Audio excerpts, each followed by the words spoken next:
Imagine a fast-flowing river. As long as the water keeps rushing forward, everything is fine. Right, naturally. But if there's a small dead-end side pool, like an eddy's born, the water there suddenly slows down. And debris starts to gather. Exactly. It clumps together. Now, I want you to imagine that river is the bloodstream inside your own heart. Oh, wow. Okay. And that little dead-end pouch where the blood pools and gathers, well, it's a real anatomical structure. It's called the left atrial appendage. Right, the LAA. Yeah. And for decades, the gold standard to fix this dangerous pooling was chemical. You pour a blood thinner into the system every single day to artificially keep the river flowing perfectly. Which works, but it's a huge commitment. Right. But recently, a more, futuristic option emerged. What if a doctor could just build a permanent dam over that pouch with a tiny piece of titanium hardware? It sounds like a permanent cure, right? Just fix the plumbing. Exactly. But a massive new study out of Germany just proved that sometimes the permanent surgical cure is actually, well, far more dangerous than the disease. Yeah, the results are pretty shocking. Welcome to the deep dive. Today, our mission is to unpack a highly specific, incredibly high-stakes medical trial titled LEA Closure versus Medical Therapy in Atrial Fibrillation. And we are going to translate those dense clinical findings into clear, actionable knowledge for you. Because the stakes of this trial truly could not be higher. No, they really couldn't. I mean, we are looking at a massive unknown in the medical community regarding atrial fibrillation, which, most people just call AFib. Right, AFib. And people living with AFib are at an exceptionally high risk for two terrifying outcomes. We're talking strokes and we're talking major bleeding. But both which are awful. Totally. So the researchers behind this trial, they wanted to finally answer this lingering question. Is that physical catheter-based implant, the hardware, is it actually as good as a doctor's standard chemical medical care for these highly vulnerable patients? And before we look at who won and who lost, we really need to understand the two treatments stepping into the ring here. Let's start with the chemistry side. The study refers to this as physician-directed best medical care. What does that actually look like for a patient day to day? Well, in the context of AFib, best medical care relies heavily on the use of direct oral anticoagulant. Okay, blood thinners. Exactly. Most people just call them blood thinners. Though to be clinically accurate, they don't actually, thin the blood. Oh, really? They don't? No, they actually interrupt the body's chemical clotting process. But if a patient is eligible, they take this medication daily. The goal is to stop those dangerous clumps of debris from forming in that little dead-end pouch you mentioned earlier. But that requires daily maintenance. I mean, for you listening, think about it like home maintenance. Yeah. If you have a hazard, do you rely on a continuous chemical treatment forever? Or do you install a physical piece of hardware to just block the problem at its source? Right, the daily pill versus the surgical fix. Which brings us to the other side of the ring, the hardware alternative. The trial calls this catheter-based closure of the left atrial appendage. Yeah. I know we use the dam analogy, but how does a surgeon actually put a dam inside a beating human heart? Well, it is an absolute marvel of modern engineering, but I have to stress it is also highly invasive. I mean, it's heart surgery. Right, but it isn't open heart surgery. It's still a major procedure, though. Basically, a doctor makes an incision in the groin and inserts a long, flexible tube, a catheter, into the femoral vein. Okay, starting in the leg. Yeah, and they thread that catheter all the way up into the heart. And to reach the left atrial appendage, they actually have to puncture the septum. That's the wall dividing the right and left sides of the heart. Wait, hold on. So they are actively punching a hole through the interior wall of the heart. They are. Oh, wow. Yeah. Once they cross over to the left side, they navigate to that little pouch and deploy a device. It looks a bit like a tiny parachute or an umbrella made of titanium and fabric. A little titanium umbrella. Exactly. And they plug the opening of the pouch completely. Over the next few months, the heart's own tissue is actually supposed to grow over the implant. So it becomes part of the heart. Yeah, permanently sealing off the appendage, so blood can never pool there again. That sounds incredibly intense. I mean, you're punching holes, navigating veins, and leaving a permanent metal plug inside the heart, which honestly makes me wonder who we're actually putting through this ordeal. It's a great question. Because testing an invasive heart implant on, say, a resilient 40-year-old is one thing. But who are the people actually enrolled in this German trial? So the researchers randomized 912 adult patients, And we were dealing with a decidedly older demographic here. How old are we talking? The average age in this trial was nearly 78 years old. Wow. Okay, so we are talking about fairly frail bodies facing a highly invasive procedure. Exactly. I also noticed the source highlighted that almost 39% of the participants were women. Why does that specific decimal matter so much in this context? Well, historically, cardiovascular trials have skewed heavily male, like overwhelmingly. Right, which creates blind spots. Massive blind spots in medicine. And in the case of AFib specifically, women actually have a higher baseline risk for stroke than men do. Oh, I didn't realize that. Yeah, so having a nearly 40% female population in the trial makes these results much more robust and, applicable to the real world. That makes perfect sense. But age and gender aside, the study uses two very specific medical scoring systems to define just how sick these 78-year-olds really are. Oh, right, the alphabet soup. Yeah, they use the CHA2DS2 OSC score and the HAS-BLID score. What are these scales actually measuring for the patient? They're basically measuring the two opposing threats these patients face. Both systems operate on a scale from 0 to 9. Okay, 0 to 9. The first one, the CHA2DS2 VASC score, that measures stroke risk. The higher the number, the more likely the patient is to suffer a debilitating stroke. And where did the patients in this trial fall on that scale? They had an incredibly high average score of 5.2. Okay, so the risk of a clot forming in that little heart pouch and traveling to the brain is severe. What of the second scale? So the HAS-BLID score measures the exact opposite danger. It measures the risk of major spontaneous bleeding. Right. And again, higher scores mean higher risk. The patients in this trial averaged a 3.0 out of 9, which categorizes them as high risk for severe bleeding events. I just want to pause and think about the cruel medical irony happening inside these patients' bodies here. It's a tough situation. It's a terrifying biological tug of war. They are at a high risk for strokes, sitting at a 5.2.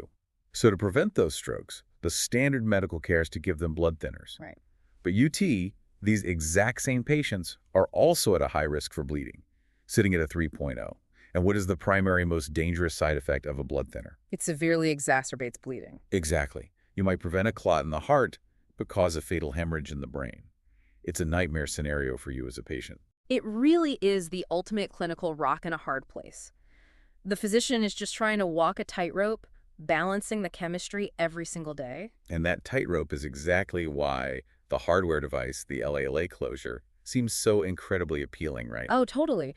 Because if you can plug the pouch with titanium, you can eventually take the patient off the blood thinners entirely. You eliminate the stroke risk with the plug, and you eliminate the bleeding risk by throwing away the pills. Exactly. In theory, it sounds like the perfect escape hatch. But how do researchers even begin to measure success in a trial like this? I mean, if you give a patient the medicine to stop the stroke, but they suffer a fatal bleed, that isn't a victory. Not at all. So how do you judge the winner when both options carry such massive collateral damage? Well, you have to measure everything all at once. The researchers couldn't just look at stroke rates in isolation. Okay. So they used what is called a primary composite endpoint. The word composite means they basically bundled a whole basket of catastrophes together into one single metric. What's in the basket? This bundle included ischemic strokes, hemorrhagic strokes, systemic embolisms, major bleeding events, and cardiovascular or unexplained death. Wow, they literally threw every worst-case scenario into one bucket. Exactly. And they assessed this using a time-to-event analysis. What did that mean in practice? They essentially started a stopwatch on day 1 for each patient and tracked how long they lived before any single one of those catastrophes happened. There is a key phrase in the trial's design regarding this composite endpoint that really caught my eye. The researchers state the trial was, quote, tested for non-inferiority. Yes, non-inferiority. It's a crucial concept here. I think the easiest way to wrap our heads around non-inferiority for you listening at home is to think about buying generic batteries at the store. Oh, that's a good way to look at it. Right. Let's say you have a premium brand of batteries. You know they work, but they're incredibly expensive. Then you see a generic brand. When you test that generic brand, you aren't actually trying to prove it lasts longer than the premium brand. No, you're not. You aren't expecting it to be vastly superior. You just want to prove it's not noticeably worse. Because if it performs basically just as well, you'll switch to it for the convenience and the price. That analogy perfectly tracks with the trial design. The premium battery is the physician-directed best medical care, the blood thinners. Because we know they work. Exactly. We know they are highly effective at preventing strokes, but, they come with that terrible daily bleeding risk. So the generic battery in this scenario is the LAA closure device. Right. The researchers weren't setting out to prove the surgical implant was some miraculous superior cure. They just needed to prove it wasn't noticeably worse at preventing that basket of terrible outcomes. Because if the device is not worse, doctors have a brilliant alternative to offer patients who want to get off their daily medication. Precisely. But in a clinical trial, not noticeably worse isn't a feeling. It has to be a hard mathematical boundary. Correct. So they established what is called a non-inferiority margin, and they set it at a hazard ratio of 1.3. Okay, I have to stop you there because a hazard ratio of 1.3 sounds incredibly abstract. What does that actually mean for a human being in a hospital bed? Fair point. It means the researchers drew a mathematical line in the sand. They decided that if the patients with the surgical device experienced up to 30% more of those terrible events, More? yes, up to 30% more strokes, bleeds, or deaths compared to the medication group, the medical community would still consider the device acceptable. You're kidding. No, it would still be declared non-inferior. Wait, they were willing to tolerate a 30% increase in catastrophic life-ending events. Why on earth would any doctor or patient accept a 30% higher risk of dying or having a stroke? I know it sounds shocking, but you have to look at the long-term horizon. Okay, explain that. If you have a 78-year-old patient who is prone to falling down, being on a blood thinner is terrifying. Because of the bleeding? Right. A simple trip on a rug could result in a fatal brain bleed. So doctors might be willing to accept a slightly higher short-term risk of complications from the device implant if it means buying that patient 10 years of life without the constant daily fear of bleeding to death from a minor injury. Oh, I see. It is a calculated trade-off for quality of life. Exactly. It's about weighing the daily terror of the pills against the upfront risk of the surgery. Okay, the rules of engagement are crystal clear. We have our two contenders, chemical blood thinners versus a titanium heart plug. Yeah. We have our highly vulnerable 78-year-old patients caught in a tug of war. We have our basket of bad outcomes, and we have our finish line. The device is allowed to be up to 100% worse, and it still passes the test. That's the setup. So the researchers start the stopwatch. What happened? Well, they followed these patients for a median time of 3 years. Okay. And when the data finally matured, they looked at 446 patients who received the physical device and 442 patients who stayed on the chemical medication. And the results were definitive. And this is where the data reveals a twist that genuinely startled me.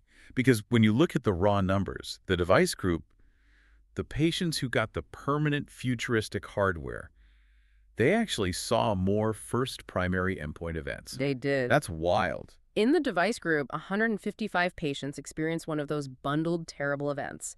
That translates to an incidence of 16.8 per 100 patient years. And the medication group? In the medical therapy group, only 127 patients experienced a primary endpoint event, which is an incidence of 13.3 per 100 patient years. Okay, let's translate 100 patient years so we can actually visualize the human toll here.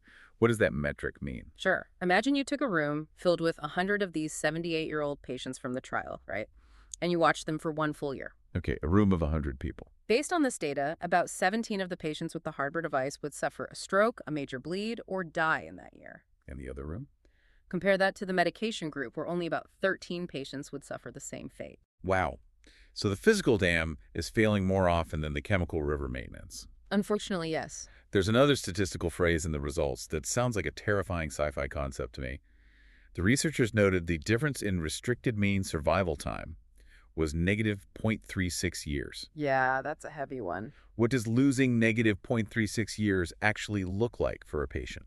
It is a sobering metric. It essentially means that, on average, a patient in the device group experienced their first major catastrophic event about 4 months earlier than someone taking the medication. 4 months earlier. Yeah. The hardware didn't just result in more bad events, it caused those bad events to happen sooner. So it all comes down to the final test. Did it pass the generic battery test?